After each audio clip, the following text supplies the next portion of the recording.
Shembe olkhanyana wathi lezi inkolo lezi bomudise bo chibini indlokho kunye bo St John's inkolo zabantu ngamanye amazwi indawo zokwelapha abantu kuba mawuya khona noma lengakithi kunenyanga kwakhona uMantamplani washona wawuthi uma uya khona usinde akusho ukuthi uma uya kwaShembe usinde sewushembe uNkulunkulu kaMali inkosi yaseZulu ushaya oyelo labantu ezulwini okuthiwa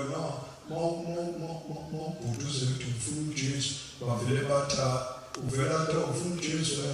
dlula kombise lapho la ikhona icwabe umhlobo lo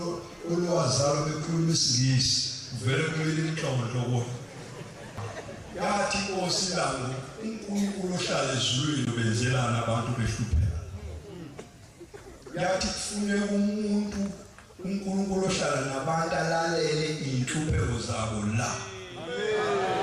Jesu waya odadewabo kaLazaro bafike bathi Nkosi umfowethu usefile una 4 days useyanile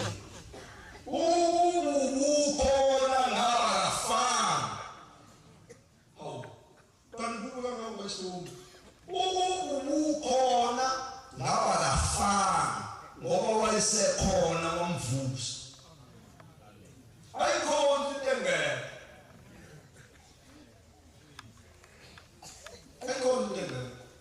wezwayini kuhlala ushembe nawo uJesu kuthiwa wayehlezi isihlalo sikaDavide